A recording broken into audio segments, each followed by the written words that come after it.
Anyway, let's watch. He did that at the State Department, had the answers, and had cordial questions. Not overall easy, but cordial. This is the way it should have been for 4 years, President Trump. Not one day did any of his press secretaries have that tone. Meanwhile, let's bring in Charlie Kirk, founder and president of Turning Point USA, and Geraldo Rivera needs no introduction. Like, a week hasn't even fucking passed before a week ago, Charlie Kirk's organization, Turning Point USA, when it wasn't too busy getting fucking owned because every person that they keep hiring says like Nazi shit, was caught busing people into the inauguration, or not the inauguration, busing people to the Hog Rebellion, and deleting tweets and shit. And now he's on Fox News primetime talking about like, oh, it's crazy, Jack, that like they're fucking asking such tough questions. Introduction, so I will not give him one. Geraldo, what did you think so far of the tone? What a difference. Well, the press was definitely more gracious to her than ever they were to any of President Trump's press secretaries. But Brian, I have to say, the 800-pound gorilla in that room, Peter Doocy, our own Peter Doocy, hit it right on the nail on the head. You have a situation where unless President Biden stops Nancy Pelosi from pursuing this mad impeachment, we're going to have a very divided country. We're not going to have any unity whatsoever. We're going to have people, stabbing each other in the back. It's going to be an outright civil war. There's a good chance that if he is tried by the Senate, he could be convicted by 2/3 vote.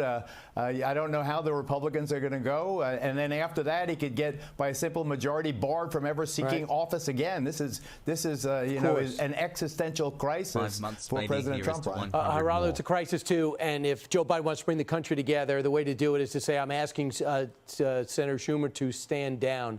This just in.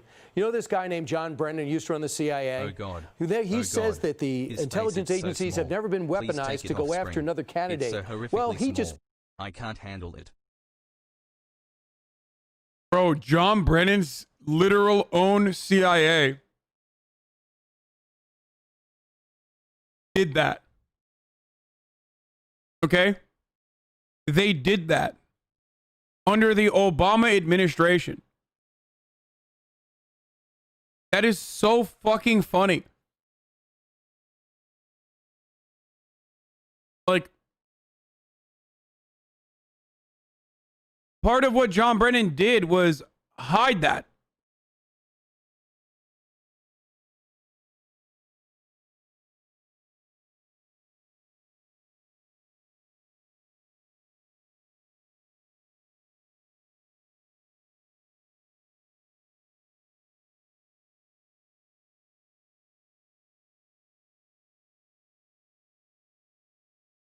Where is it?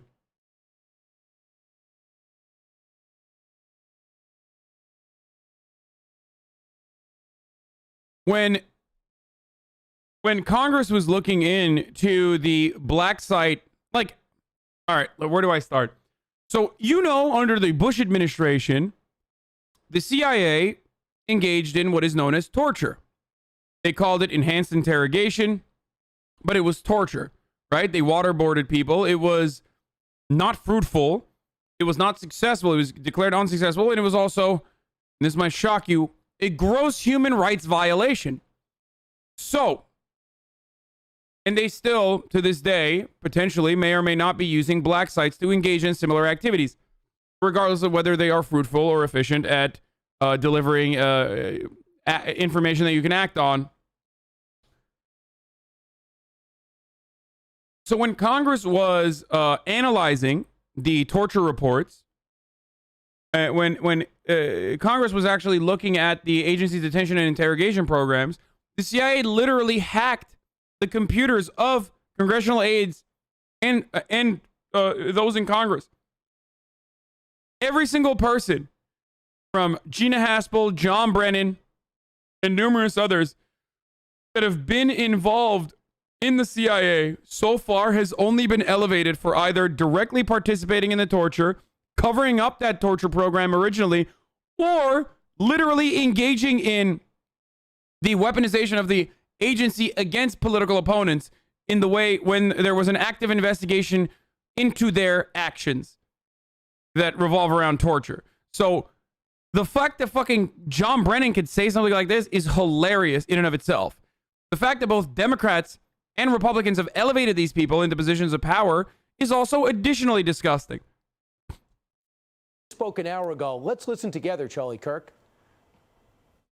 Members of the Biden team who have been nominated or have been appointed are now moving in laser-like fashion to try to uncover as much as they can about what looks very similar to insurgency movements that we've seen overseas, where they germinate in different parts of a country and they gain strength, and it brings together an unholy alliance frequently of religious extremists, authoritarians, fascists, bigots, racists, nativists, even libertarians. Wow. So he's already seeing some.